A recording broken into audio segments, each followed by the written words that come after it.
تو سب سے پہلی چیز یاد رکھ لیجئے، مسلمانوں کا حق سب پر ہے، پوری انسانیت پر ہے، یاد رکھیے ہمیں ان کا بھی حق ادا کرنا ہے۔ غیر مسلموں کے ہم پر کیا حقوق عائد ہوتے ہیں؟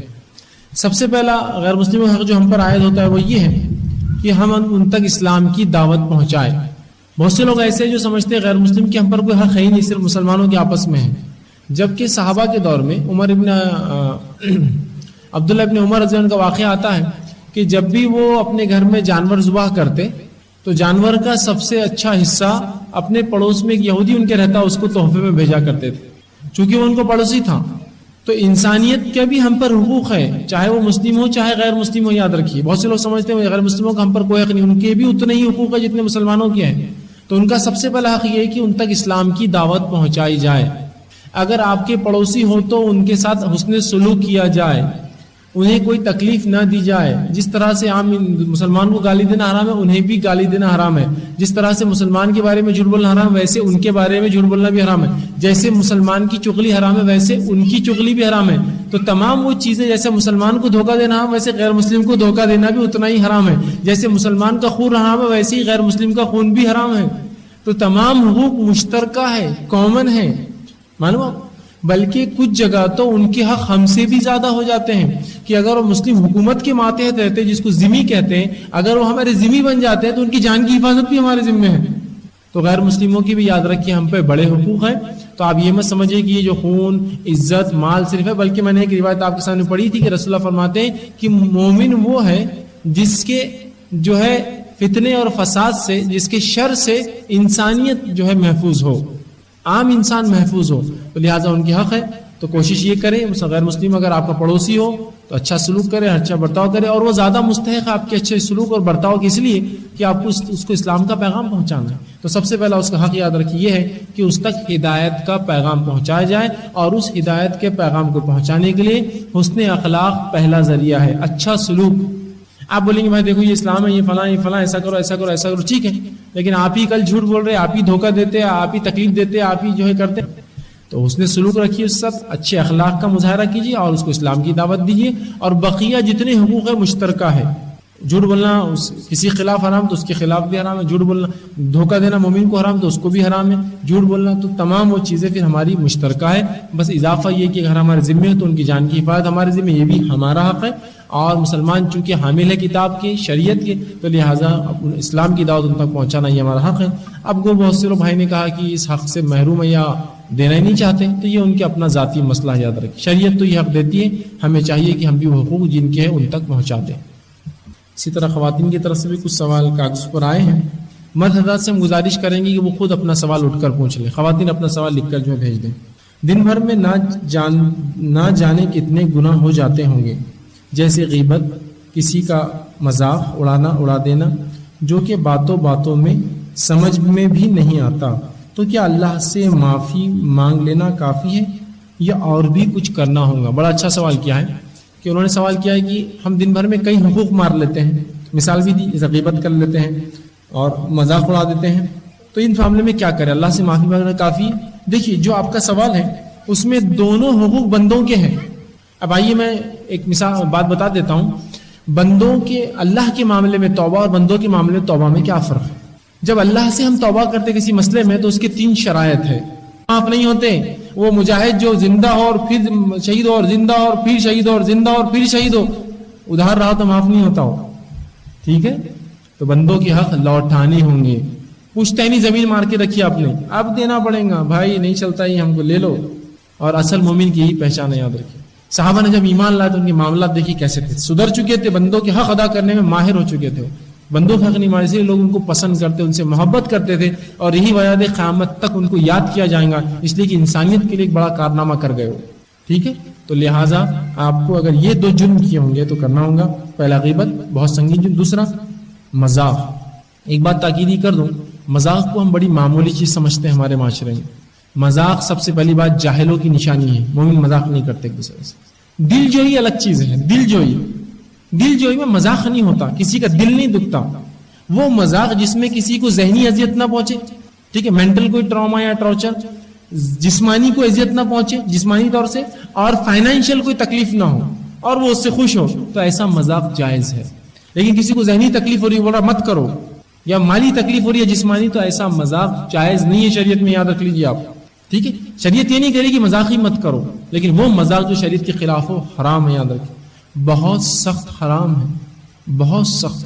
اس لیے کہ مذاق سے دل ہی نہیں دکھتے ہیں، بڑے بڑے مسائل پیدا ہوتے ہیں، بڑی بڑی جنگیں اور بڑے بڑے فساد صرف مذاق سے شروع ہوئے ہیں. آپ نے تو یہ واقعہ سنے ہوں گے، خون ہو گیا مذاق کی وجہ سے، دو دوستوں نے مذاق کیا اور خون کر دیا آپس میں، بس بات مذاق سے شروع ہوئی، جھگڑا بڑھ گیا آگے. تو مذاق کرنا جاہلوں کی علامت ہے سب سے پہلے. شریعت مذاق کو نہیں، حتیٰ کہ شریعت میں مذاق میں بھی جھوٹ بولنا حرام ہے. مذاق کرتے لوگ اور مذاق میں جھوٹ بھی بولتے، مطلب ڈبل گناہ ہی ہے. ایک تو مذاق کرنا، اس میں جھوٹ بولنا. ارے وہ صاحب آئے تھے گر گئے، بعد میں بولتے نہیں ایسی بولا تھا میں نے. ایک تو مذاق، اس میں جھوٹ بھی. پھر تو یہ حرام ہے. رسول اللہ فرماتے ہیں کہ لعنت ہو شخص پر، لعنت ہو شخص پر، لعنت ہو شخص پر. کہا کس پر؟ کہ جو لوگوں کو ہنسانے کے لیے جھوٹ بولے. مذاق ایک تو اور اس پہ جھوٹ بولتا ہے، تو نہیں کرنا چاہیے. تو مذاق اڑانا یہ جاہلوں کی علامت ہے، اسلام اس کو پسند نہیں کرتا. یہ دلوں میں بغض پیدا کرتا ہے، فتنے اور فساد کی جڑ بنتا ہے، اس سے رشتے خراب ہوتے ہیں، اس سے معاشرہ اور ماحول بیکار ہوتا ہے، ریلیشن شپ بگڑ جاتی ہے. تو لہٰذا مذاق نہیں کرنا چاہیے. لیکن وہ مذاق جو دل جوئی کے لیے ہوتا ہے، اس کو بھی پسند ہے، مجھے بھی پسند ہے، اس کا بھی دل نہیں دکھتا، ذہن کو کوئی تکلیف نہیں ہوتی، جسم کو نہیں ہوتی، مال کو نہیں ہوتی، ایسا مذاق جائز ہے. صحابہ کرتے تھے. صحابہ کے تعلق سے آتا ہے کہ ایک بار جو ہے کسی صحابہ کوئی جو ہے کھڑے ہوتے، دوسرا صحابی تربوز کھاتا تو اس کے گردن پہ اس کا چھلکا مارتا، وہ بھی خوش ہوتا ہے، چلو تم کو اچھا لگا، یہ بھی خوش ہوتا. کبھی ایک صحابی کچھ کھانا بناتے، ادھر سے لا کے ٹھیک ہے، تو دوسرا ایک کوئی صحابی ہوتا اور جو ہے وہ کھانا پکاتا، تو ایک صحابی آتا اور وہ کھانا اٹھا کے لے جاتا، دوسرے کھلا دے، دوسرا آگے خوش ہوتا، بولتا اچھا کیا تم نے کھلا دی، اچھا کیا، بہتر کام ہے.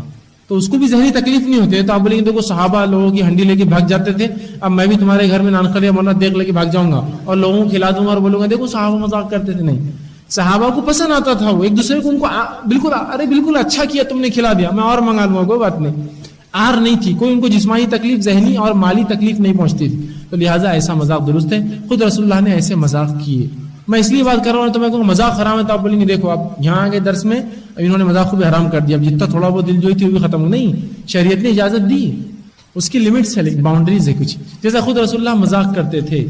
آپ ایک بار جو ہے ایک صحابی تھے، وہ کہ اللہ کا رسول بڑی میری مصیبت ہے، پریشانی ہے، برے حالات ہیں، مجھے ایک اونٹ دے دیجیے آپ. تو کہا ٹھیک ہے، میں تجھے اونٹ کا ایک بچہ دیتا ہوں. تو کہا اللہ کے رسول اب پالنا، بڑا کرنا، سنبھالنا، پھر وہ کام آئیں گا، ابھی ضرورت تو آج ہے. کہا نہیں، پھر بھی میں تجھے اونٹ کا بچہ دوں گا. تو انہوں نے کہا ٹھیک ہے دے دیجیے، لیکن بہتر ہوتا آپ مجھے اونٹ دیتے، ذرا مجھے کام آتا. تو رسول اللہ مسکرائے، حدیث میں آتا آپ کے دانت دکھے اور آپ نے کہا ہر اونٹ کا بچہ ہی رہتا. آپ نے بڑا اونٹ ہی دیا لیکن کیا بولا؟ اونٹ کا بچہ. وہ صحابی کو بھی خوشی ہوئی، رسول اللہ بھی مسکرائے، سب خوش ہوئے کہ دیکھو اونٹ کا بچہ، ہر اونٹ کا بچہ، بڈھا اونٹ بھی اونٹ کا بچہ ہے. دیا اس کو بڑا اونٹ ہی، لیکن کیا کہا؟ اونٹ کا بچہ. وہ سمجھ رہے چھوٹا بچہ، رسول اللہ کا میں کہنا تھا نسلاً اونٹ کا بچہ. ٹھیک ہے، تو سب کو اچھا لگا. نہ اس صحابی کو ذہنی تکلیف ہوئی نہ کوئی. نہیں تو کبھی کیا ہوتا آپ کسی سے مذاق کرتے اور وہ آپ تو چلے جاتے، کئی دنوں تک سوچتا رہتا اس نے بولا ہی کیسا ایسا، اس نے بولا ہی کیسا ایسا، اس کی ہمت ہی کیسا ہوگی. اب یہ مذاق جو رسول اللہ نے کیا، دیکھیے آدمی کتنا خوش ہوگا کہ اللہ کے بندے کیسا مذاق کر دیا میرا، کہ اونٹ کا بچہ اور میں سمجھ رہا چھوٹا اونٹ اور وہ بڑے بڑا اونٹ. ٹھیک ہے، تو یہ ہوتا ہے مذاق جس میں کوئی آر نہ ہو، تکلیف، کوئی ذہنی تکلیف نہ ہو، جسمانی اذیت نہ ہو، مالی اذیت نہ ہو. یہ ہے. اسی طرح آپ کے پاس ایک بوڑھی عورت آئی ایک دن اور کہا اللہ کے رسول کیا بوڑھے جنت میں جائیں گے؟ تو آپ نے کہا نہیں. بوڑھیا تو پریشان ہوگی، کہا ہاتھ سے چھوٹ گیا پورا معاملہ، بوڑھے جنت میں نہیں جائیں گے. رسول اللہ مسکرا اور کہا بوڑھے نہیں، لوگ جنت میں جب جائیں گے سب جوان ہو جائیں گے، کہاں بوڑھے رہیں گے کوئی؟ بوڑھے لوگ بھی جوان ہو جائیں گے. جو جوانی مر گیا وہ تو جوان ہی ہوگا، لیکن بوڑھا بھی جوان 30 سے 33 کی عمر میں سب ہو جائیں گے. تو رسول نے کہا کہ بوڑھے نہیں، سب جوان ہو کے جنت میں جائیں گے. لیکن وہ بوڑھی کیا سمجھ رہی تھی بیچاری کہ جاؤں گی نہیں میں. اس کا سوال یہ تھا کیا بوڑھے جائیں گے؟ رسول نے کہا نہیں جانے والے. صحیح بات ہے، بوڑھے نہیں، جوان ہو کر جائیں گے سب. ٹھیک ہے، ایسی عمر میں جو سب سے خوی اور اس کی تقویت کی اور سمجھ کی عمر ہوتی 30 سے 33 سال کی عمر میں. ٹھیک، تو یہ مذاق درست ہے. ٹھیک ہے، تو شریعت مذاق کی اجازت دیتی ہے حدود میں ہو. ٹھیک، تو بہرحال یہ مختصر سا اس چیز کا جواب تھا. جی مردوں سے کوئی اس کا مائک چالو کریں. السلام. بھائی نے ایک سوال کیا کہ حقوق العباد میں سب سے پہلا حق کس کا ہے؟ ٹھیک ہے، تو یاد رکھ لیجیے حقوق العباد میں سب سے پہلا حق دنیا میں جو ہے وہ والدین کا ہے. حقوق العباد میں سب سے پہلا حق دنیا میں جو کسی کا ہے وہ والدین کا ہے. اس لیے کہ اللہ رب العزت نے قرآن میں 3 مرتبہ اپنا تذکرہ کیا، اپنی عبادت کا تذکرہ کیا، اپنے ساتھ کسی کو شریک نہ ٹھہرانے کا تذکرہ کیا، جیسے سورہ بنی اسرائیل کی آیت نمبر 23 میں، اور پھر فوراً کہا وَبِالْوَالِدَيْنِ احسانا، والدین کے ساتھ اس نے سلوک کرو یا والدین سے اچھا سلوک کرو، ٹھیک ہے. اور اگر تمہارے زندگی میں دونوں میں سے ایک بڑھاپے کو پہنچا تو ان سے اف نہ کہو. تو اللہ کے بعد، اور ظاہر سے اللہ کے ساتھ اس کا رسول شامل ہے، الگ سے بولنے کی ضرورت نہیں، اللہ اور اس کے رسول کے بعد میں کہوں گا دنیا میں اگر کسی کا حق ہے بندوں میں سب سے پہلا تو والدین کا ہے. لیکن اس معاملے میں کیا کوتاہیاں ہماری ہیں، بہر اللہ ہم پہ رحم کرے. ٹھیک کہ جو کوتاہیاں والدین کے حق میں کرتے ہیں یہ بہت بری بات ہے، بہت بری بات ہے کہ والدین کو دھتکارنا، جھڑکنا، گالی دینا، برا بھلا کہنا، اری تری بات کرنا، یہ تمام حرام ہے نا. لیکن آج کتنے لوگ ہیں جو والدین سے گالی دے کر بات کرتے ہیں، کتنے لوگ ہیں جو اری تری سے بات کرتے ہیں، اور کتنے تو ایسے لوگ ہیں جو دوسروں سے دنیا میں جھک جھک کر بات کرتے ہیں اور والدین سے ٹیڑھی بات کرتے ہیں. دنیا میں کہا آئیے آئیے جناب کیسے خیریت سے وہ، اور اب خود کے والدہ تو سلام نہیں، کہاں گئے تھے حضرت، کدھر سے آ رہے. کتنی بری بات ہے. برے القاب بھی والد کو دینا حرام ہے، معلوم آپ کو. ہاں اگر آپ کی زبان میں یہ الفاظ اچھے کے معنی میں ہیں تو الگ بات ہے، جیسا بوڑھا اور بڑھیا بولتے لوگ. اگر یہ اچھے کے معنی میں نہیں ہے تو مت بولیے. پھر کچھ علاقوں میں اچھے کے معنی ہوتے، جیسا کہ میں ایک بار نیپال جو ہے کچھ لوگ نیپال سے آئے تھے، دلی ملاقات ہوئی تو مجھے کہنے لگے یہ بوڑھا ہے. میں بوڑھا کیوں کہہ رہی ہے، ٹھیک ہے میں تو بوڑھا ہوں نہیں، لیکن ان کے زمانے بوڑھا کہتے دلہے کو اور بڑھیا کہتے دلہن کو. بوڑھا بوڑھی مطلب دلہن اور دلہا ہی، مطلب شادی ہو گئی تو بولتا عمر ہو گئی تمہاری، تو ان کی نزدیک ہے. تو اس زبان میں بوڑھا اور بوڑھی اچھا، لیکن اگر ہم بولے بوڑھا اور اگر برے معنی میں ہے مت بولیے اس کو. حضرت اگر برے معنی میں حضرت بول رہے تو مت بولیے. ہاں اگر یہ اچھائی کے معنی میں حضرت سے مراد کوئی احترام والی شخصیت تو آپ بول سکتے ہیں. ٹھیک، تو ان کو اچھے القاب دیجیے، ان کو برا کہنا یا برے القاب دینا. حتیٰ کہ حدیث میں آتا ہے کہ ابو ہریرہ رضی اللہ عنہ نے ایک بار دیکھا کہ ایک شخص ہے، اس کے ساتھ ایک لڑکا جا رہا ہے، تو کہا یہ تیرا کون ہے. یہ جو ہے امام بخاری نے جو آداب المفرد میں اس واقعے کو نقل کیا، تو کہا کہ یہ میرا باپ ہے. ٹھیک، تو ابو ہریرہ نے کہا کہ اگر یہ تیرا باپ ہے تو یاد رکھنا کبھی اس کے آگے نہ چلنا، کبھی اس سے پہلے نہ بیٹھنا محفل کے اندر. ٹھیک ہے، یہ اس کی عزت اور احترام سکھا رہے ہیں کہ اس سے آگے نہ چلنا، کبھی اس سے پہلے نہ بیٹھنا محفل کے اندر. ٹھیک ہے، یا وہ آ جائے اور تم بیٹھے رہو، یہ درست نہیں ہے. اور کبھی اس کا نام لے کر مت پکارنا اس کو، یہ اس کا احترام ہے. یہ ایک انسان کے والد کا احترام ہے کہ اس کا نام نہ لیا جائے. باپ کا نام لے سکتا ہے انسان، یہ الگ بات ہے کہ ولدیت بتانے کے لیے کہے، لیکن عمومی اعتبار سے نہیں کہہ سکتا اپنے باپ کا نام. اس کا نام مت لینا، کنیت لو یا والد بولو، والد صاحب بولو، ابا بولو، جو بھی اچھے اچھے القاب بولو، نام مت لینا. آگے مت چلنا ان سے جب وہ چلیں گے، اور ان سے پہلے نہیں بیٹھنا کسی محفل میں. ہمارا معاملہ تو کیا ہے، بچہ آتا دعوت میں کرسی میں بیٹھ گیا، ابا کھڑے بولتے ابا تھوڑی دیر کرسی آ جائیں گے. سبحان اللہ، کیسے نوجوان ہیں، یہ تو وقت سے پہلے بوڑھے ہو گئے. ٹھیک، تو یہ بہت بری بات ہے، یاد رکھیے. ٹھیک ہے، تو بندوں کے حق میں سب سے پہلا حق والدین کا حق ہے، اس لیے کہ ان کی کوششیں سب سے زیادہ ہوتی ہے ایک انسان کے لیے. ٹھیک ہے، ان کی کوششیں سب سے زیادہ ہوتی ہیں.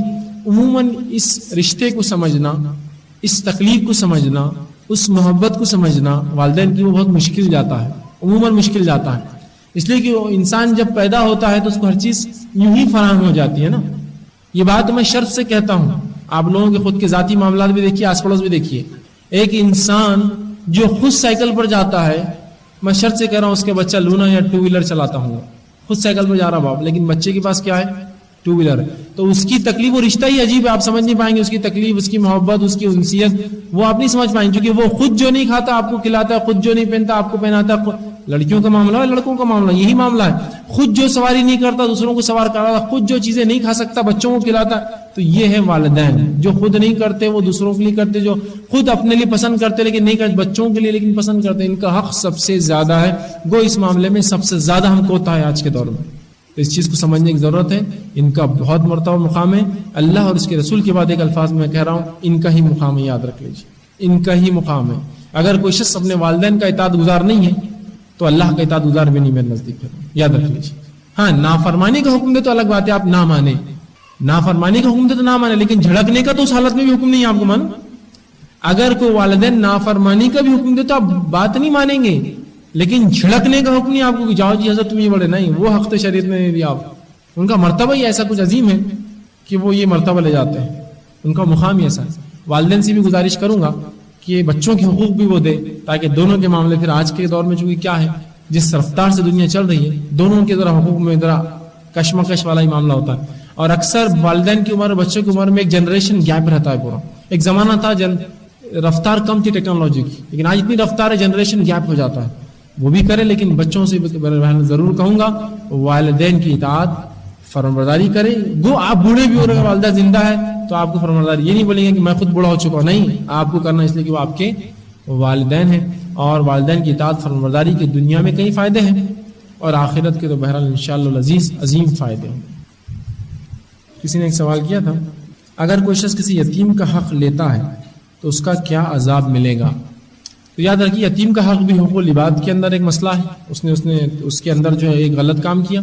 بہرحال اس کا تفصیلی جائزہ نہیں آتا کہ ان کے تعلق سے کیا مخصوص سزائیں ملیں گی. گو چند سزاؤں کا تذکرہ حدیث میں آتا ہے، لیکن تفصیلی نہیں آتا کہ بھائی یہ ملیں گے. اتنا تو ضرور ہے کہ جو شخص ایمان کا دعویٰ کرے اللہ اور آخرت پر لیکن یتیم کا حق نہ دے وہ ایمان والا نہیں، وہ ایمان والا نہیں.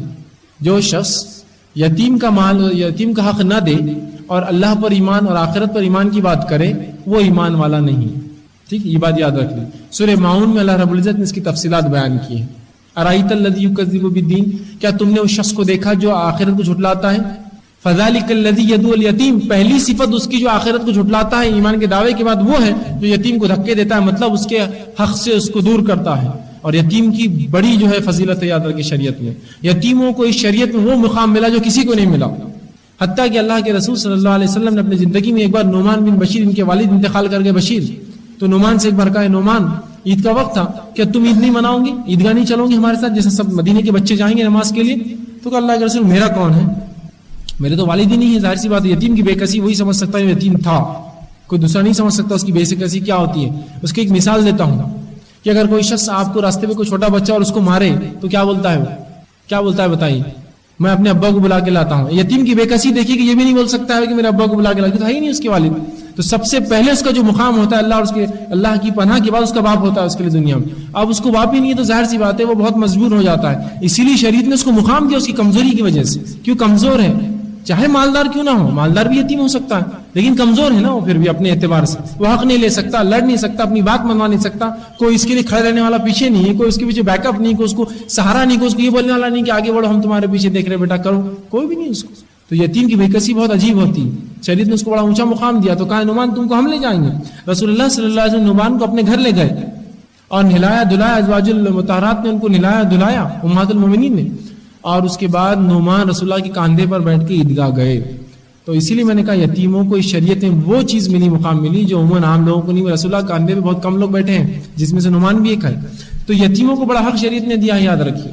تو یتیموں کا حق مت ماری، ان کا حق دیجیے، اس لیے کہ ان کا حق مارنا بہت سنگین جرم ہے. ایک روایت میں رسول اللہ فرماتے ہیں اگر کوئی انسان کسی یتیم کے سر پر ہاتھ پھیر دے، اس کی فضیلت دیکھیے یتیم کی، ہاتھ پھیر دے تو جتنے بال اس کے ہاتھ کو لگیں گے اس کا اجر ملے گا اس کو. تو یتیم کا حق دیجیے، چاہے امیر ہو غریب ہو کوئی مسئلہ نہیں، اس کو حق دیجیے. ہمیشہ ضروری نہیں کہ یتیم غریب ہی ہوں گا، ہمارے پاس یتیم ہوتے غریب ہی سمجھ، مالدار بھی یتیم ہوتے، اس کا حق کیا ہے کہ اس کو آپ اچھا رکھیے، اس کو پالیے، اس کے رشتہ دار چچا ماموں بھتیجے جو بھی بڑے لوگ ہیں اس کا حق دیجیے، اس کو اچھی تعلیم دیجیے. نہیں کہ یتیم ہے تو جان دو کہاں پڑھاتے، پڑھیں گا تو سمجھنے لگے گا تو مال مانگے گا، یہ مت کیجیے. اس کو حق دیجیے، اس کو اچھی تعلیم دیجیے، تربیت دیجیے، سہارا دیجیے، مدد کیجیے، جو کچھ آپ کر سکتے ہیں باپ کے طور پر.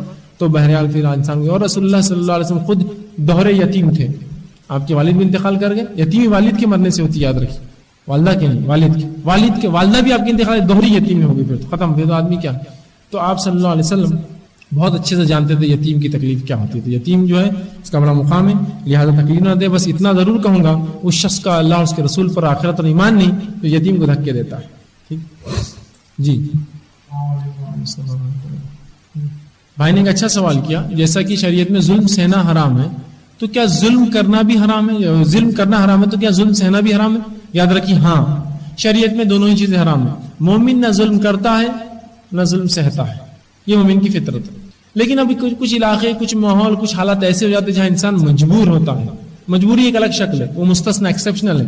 لیکن عام حالت میں مومن نہ ظلم کرتا ہے نہ ظلم سہتا ہے. معنی کیا ہوا اس کا؟ نہ ہم خود دوسروں پر ظلم کرے، نہ کوئی ہم پر ظلم کرے تو ہم اس کو سہیں. لیکن ہر بار ظلم نہیں سہنے کا معنی یہ کہ میں لڑتا ہوں. ہر بار ظلم نہیں سہنے کا معنی ہی نہیں کہ میں لڑتا ہوں، بلکہ ظلم کو جواب دیتا ہوں اس کے بدلے میں. اگر طاقت دی اللہ نے تو ہاتھ سے روک کر جواب دوں گا. حدیث میں آتا ہے کہ اگر کوئی برائی دیکھو تو ہاتھ سے روکو، ہاتھ سے نہ روک سکے تو زبان سے روکو، اور زبان سے نہ روک سکو تو دل میں برا جانو. یہ ایمان کی آخری حدیث سے نیچے ایمان نہیں ہے. لیکن جب بھی حدیث ہمارے سامنے آتی ہے ہم اس کو کیسا سمجھتے ہیں؟ جب بھی اگر کوئی برائی دیکھو تو ہاتھ سے روکو. ہم بولتے ہیں یار اپن تو ابھی بلڈر بنے نہیں، جب بن جائیں گے تو پھر ہاتھ سے روکیں گے. کراٹے سیکھ لیتا ہوں، نہیں، ہاتھ سے روکو یہ نہیں ہے. یہ بھی ایک پارٹ حصہ ہو سکتا ہے. ہاتھ سے روکنا یہ بھی کہ آپ نے برائی کو دیکھا اور ایک موبائل نمبر ڈائل کر دیا کہ اس کو سمجھاؤ ذرا یہ برائی کر رہا ہے، ہاتھ استعمال ہوا، یہ ہاتھ سے روکنا ہے. ایک برائی کو دیکھا اور تحریر کر دیا، آپ نے کتاب لکھ دیا کچھ آپ نے اس کے خلاف، یہ بھی ہاتھ سے روکنا ہے. کوئی آدمی برائی کی طرف بڑھ رہا ہے، آپ نے صرف ہاتھ لگا دیا، میرے بھائی ذرا سوچ لو، یہ بھی ہاتھ سے روکنا ہے. تمام وہ چیزیں جس میں ہاتھ کا استعمال ہوتا ہے وہ ہاتھ سے روکنا ہے. زبان سے پھر اللہ نے طاقت دی ہے تو زبان سے روکیے، اور یہ بھی نہیں دل میں برا جانیے. تو لہٰذا اگر کوئی آپ پر ظلم کرتا ہے تب اس کو آپ ہاتھ سے روکنے کی کوشش کیجیے، زبان سے روکنے کی کوشش کیجیے. یا اگر ایسی حالت میں پہنچ جائے کہ بالکل اب وہ مطلب جس کو کہیں گے مستثنا حالت کی، وہ ہو نہیں سکتا، ظالم بہت زبردست ہو چکا ہے، باطل بہت عروج پر جا چکا ہے، تو کم از کم دل میں برا جانیے کہ یہ درست نہیں ہے. لیکن یاد رکھیے شریعت میں ظلم سہنا بھی گناہ ہے بنا وجہ. طاقت ہے، استطاعت ہے، قوت ہے، آپ روک سکتے، پھر بھی آپ کہیں جانے دو، چل رہا ہے چلنے دو، یہ برا ہے. یاد رکھیے تو مومن کو ظلم سہنا بھی غلط ہے اور ظلم کرنا بھی بہرحال غلط ہے. خواتین سے ایک سوال آیا تھا، مان لو کسی آدمی نے قرض لیا اور مرنے کے پہلے ادا نہیں کیا اور مر گیا، لیکن جس نے قرض دیا اس نے اسے معاف کر دیا ہو تو اس سے اچھا وہ قرض ادا ہو جائے گا کیا؟ مطلب انہوں نے سوال کیا کہ کوئی شخص انتقال کر گیا، جس نے پیسے دیے اس نے معاف کر دیا، ادا ہو جائے گا کیا؟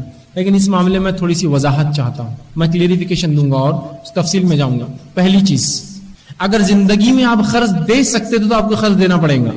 میں یہ کیوں کہہ رہا ہوں؟ ایک انسان زندہ تھا، قرض لیا، دوسرا انسان روز فون کر رہا، بھائی صاحب میرا قرض دیں گے نا، قرض دیں گے نا، قرض دیں گے نا، اور وہ مر گیا، تو وہ آدمی سوچے گا یار یہ زندگی میں نہیں دیا، مانگ کے کیا فائدہ، معاف کر دیا. یہ قرض معاف نہیں ہوگا. یاد رکھیے یہ قرض معاف نہیں ہوگا. جو آپ دے سکتے زندگی میں آپ نے جان بوجھ کر نہیں دیا، آپ نے نیت یہ رکھی، یہ قرض ادا نہیں ہوگا، یہ قرض معاف نہیں ہوتا. اور یہی معاملہ ان لوگوں کا بھی ہے.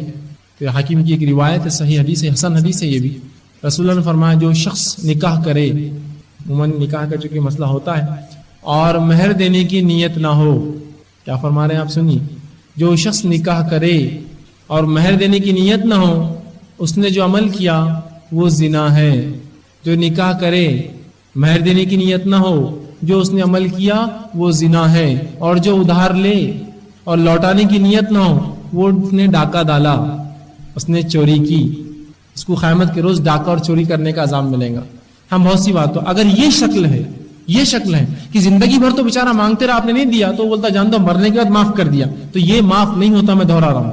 ہاں لیکن واقع میں آپ کی حالت ایسی نہیں تھی کہ آپ دے سکے، آپ نہیں دے پائے، اور اس میں آپ کا انتقال بھی ہو گیا، اور وہ شخص کہے بھلا مانس کہ بھائی میں چھوڑ دیتا ہوں، معاف کرتا ہوں بیچارے میں، کیوں تو وہ زندگی میں بیچارہ مجبور تھا، نہیں دے سکا، اب کیوں اس کے بچوں کو بوجھ میں ڈالنا، میں نے معاف کیا. تو انشاءاللہ عزیز اس قرض دینے والے کو بڑا اجر ہے. کتنا اجر ہے سن لیجیے. حدیث میں رسول اللہ فرماتے ہیں کوئی شخص کسی کو قرض دے، لینے والے کی نیت ہو کہ وہ قرض واپس کرے، لیکن وہ مجبوراً نہیں کر سک رہا ہے، اور وہ کہتا ہے کل اور کل، اور یہ بھائی معاف کرتا ہے، چلو ٹھیک کل اور کل، تو ہر روز اتنا پیسہ خرچ صدقہ کرنے کا اس کو اجر ملتا ہے.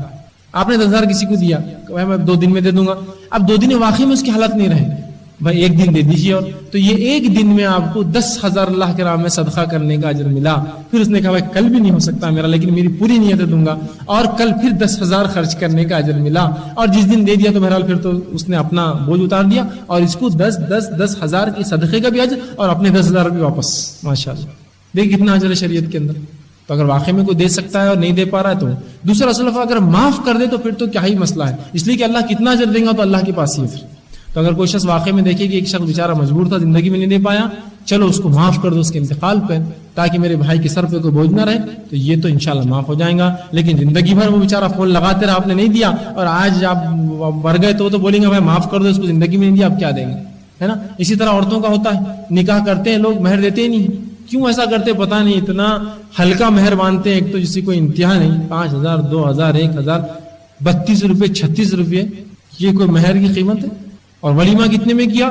2 لاکھ 10 لاکھ 50 لاکھ. ارے 50 لاکھ کا ولیمہ اور تم نے 2,000 اور 10,000 مہر باندھا. صرف کچھ تو پرپورشن میں ہوتا, تناسب میں ہوتا کہ اتنا خرچ کیا آپ نے. ہاں اچھا, منڈپ کیش, ہال کیش, انجمن کیش, پھول ہار کیش, گاڑیاں کرے تو سب کیش, مہر ادھار.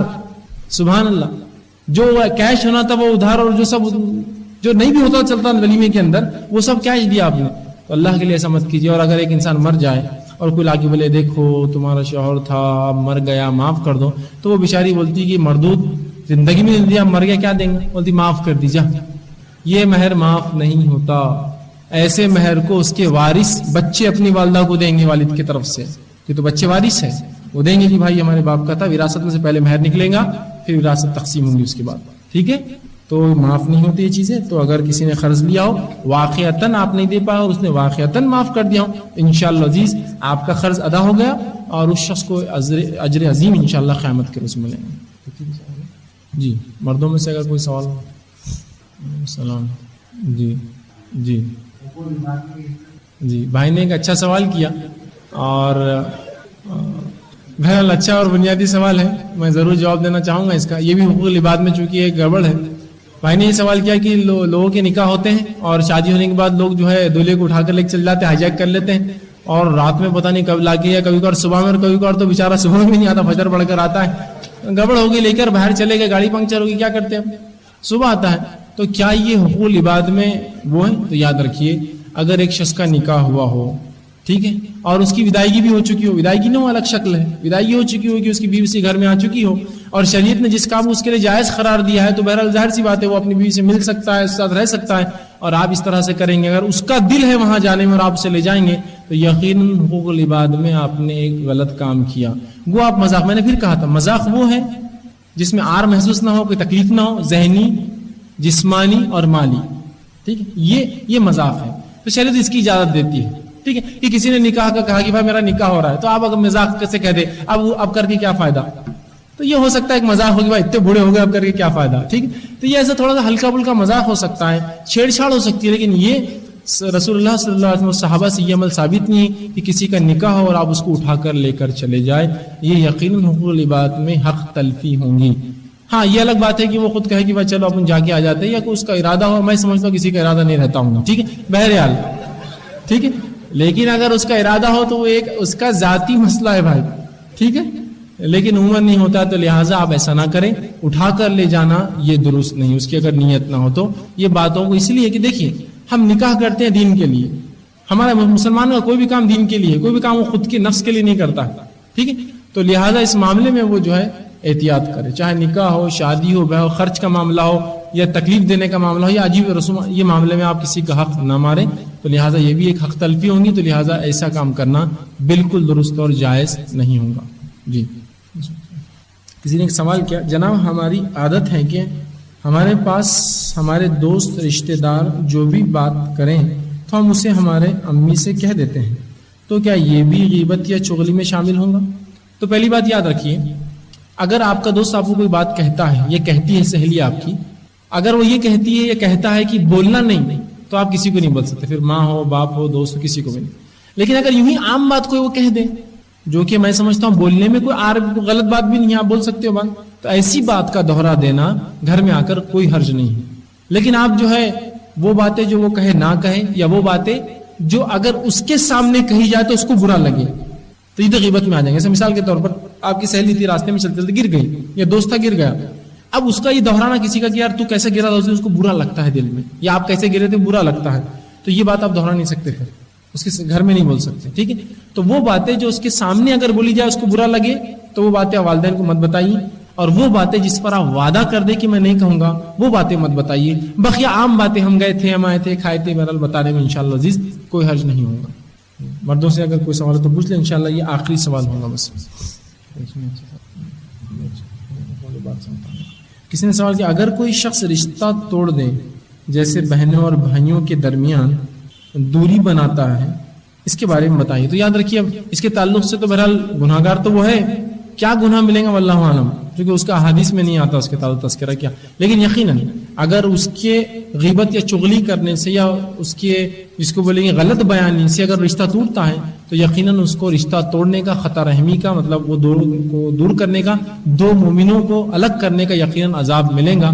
تو لہٰذا اس معاملے میں احتیاط کریں. یہ ایک سنگین جرم ہے اور قیامت دن یہ بڑا بھاری پڑے گا، لیکن الفاظ سے رسول اللہ ثابت نہیں کہ کیا گناہ ملیں گا. ٹھیک.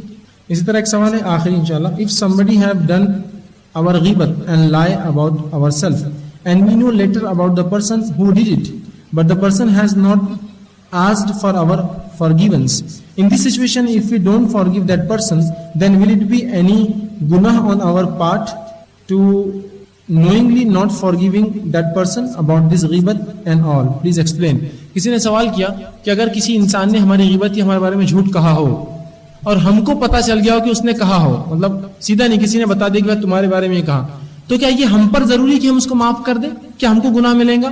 تو یاد رکھ لیجیے بہت سے لوگ کیا کرتے ہیں، دوسروں کی غیبت اور جھوٹ بولتے ہیں، جب ان کو معلوم ہوتا ہے تو بولتے ہیں اب تم کو معاف کرنا پڑے گا، نہیں تو تم کو گناہ ملیں گا، ہم کو معاف نہیں کر رہے. تو یاد رکھیے یہ درست نہیں. پہلی چیز، اگر کسی شخص کو معلوم ہو جائے کہ کسی نے آپ کی غیبت یا چغلی کی تھی، تو حسن بصری رحمہ اللہ کا ایک عمل تھا، بتا دیتا ہوں. یہ تابعی ہے اور تابعی نے بڑا مقام رکھتے ہیں، اونچا مقام رکھتے ہیں. ٹھیک، کبار تابعین میں سے ہیں. جب بھی ان کی کوئی چغلی غیبت یا ان کے بارے میں الزام یا جھوٹ بولتا تو یہ اس کو تحفے تحائف دیتے تھے. تو کسی نے کہا اے حسن تم ان کو تحفے تحائف کیوں دیتے ہو جو تمہاری غیبت چغلی کرتے ہیں؟ تو کہا اس سے اچھا انسان کون ہوگا جو اپنی نیکیاں مجھے دے دیتا اٹھا کر. چغلی غیبت جیسی آپ نے کی اس کو نیکیاں ٹرانسفر ہوگی نا. آخرت میں کیا ہوگا جب لوگ لیں گے تو حسن بھی کھڑے ہوں گے، بولیں گے اللہ چغلی غیبت، اللہ بولیں گے ٹھیک ہے ٹرانسفر نیکیاں. تو اس سے اچھا انسان کون ہو سکتا ہے جو اپنی نیکیاں دے دے؟ اس لیے میں تحفے دیتا ہوں دنیا کے اندر ان کو اٹھا کر. ٹھیک. تو میں بھی یہ کہوں گا کہ اگر آپ کو پتا چل جائے تو آپ اگر درگزر کر دے، معاف کر دے، تو یہ بہت بڑا اجر ہے اس کا. اس لیے کہ صحابہ، تابعین، تبع تابعین ایسے واقعے ملتے ہیں جیسے کہ عمر بن عبدالعزیز رحمۃ اللہ علیہ، ان کا واقعہ آتا ہے جو کہ خلفائے راشدین کے اندر کچھ علماء ان کو بھی گنتے 5ویں، ان کے تعلق سے آتا ہے کہ ان کو زہر دے کر قتل کیا گیا، مارا گیا. یہ خلیفہ تھے اور بالکل جیسا عمر ابن خطاب کا دور تھا ویسی دور ان کے زمانے میں آ چکا تھا. یہ عمر ابن خطاب کے پڑھ نواسے تھے، عمر ابن عبدالعزیز. تو جب ان کو جس نے قتل کیا، جب پتا چل گیا کہ قاتل کون تھا، ان کے موت سے پہلے بتایا گیا کہ قاتل یہ ہے، تو کہا اس کو سزا مت دینا میرے مرنے کا، میں نے اسے معاف کیا. کہ درگزر کرنے کا جو اجر ہے وہ جانتے تھے کیا ہے. اب تو میں تو مر ہی جا رہا ہوں نا، خطا تو وہ کر چکا ہے، کہا اسے کوئی اذیت دے کے مارے نا، اسے میں نے معاف کر دیا. اور خود معافی دے کر اپنے آپ کو انہوں نے نیکیوں میں بڑھا لیا اور اس کو جیتے جی موت دے دی. اندازہ لگا کسی کا آپ نے قتل کیا اور وہ کہے میں نے تجھے معاف کر دیا جا، اور پھر اس کے بعد مر جائے. کیا کوفت نہیں کہ انسان کو جیتے جی موت ہو جائیں گی اس کی. تو کیا اگر مجھے سزا دے دیتا تو شاید میرا بدلہ ہو جاتا، اس نے مجھے معاف کر دیا. تو ایک عظیم اجر ان کو مل گیا کہ وہ مرنے تو والے تھے، انہوں نے سوچا معاف کرنا بہتر ہے، اور اللہ کے نزدیک درگزر کرنا بہت پسندیدہ ہے. تو میں یہ کہوں گا آپ کو افضل تو یہ کہ آپ اس کو معاف کر دیں. لیکن آپ معاف نہ بھی کریں تو انشاءاللہ آپ پر کوئی گناہ نہیں، گناہ اس نے کیا ہے. یہ تو اچھا طریقہ ہو، آپ گناہ بھی کر رہے ہو دوسروں کو ڈرائی معاف کرو نہیں تو تم کو گناہ ملے گا. نہیں، آپ بولے کہ نہیں میں معاف نہیں کروں گا، آپ مجھ سے معافی مانگی، اللہ سے مانگی، پھر دیکھیں گے تو الگ بات ہے. یا میرا جو حق مارا گیا لوگوں کے سامنے وہ کیجیے. اگر وہ یہ کر دے کہ لوگوں کو بول دے ہاں میں نے جھوٹ بولا تھا، غیبت کی تھی، تو انشاءاللہ آپ کوشش کریں معاف کر دیں. اس لیے کہ درگزر کرنا، عفو کرنا، معاف کرنا یہ بہتر ہے باقی رکھنے سے. اللہ سبحانہ تعالیٰ ہمیں کہنے سننے زیادہ عمل کی توفیق دیں. انشاءاللہ کل کے بہرحال خیر آخری سوال رہے گا انشاءاللہ ہم لے لیتے ہیں بس، اور پھر سیشن ختم کریں.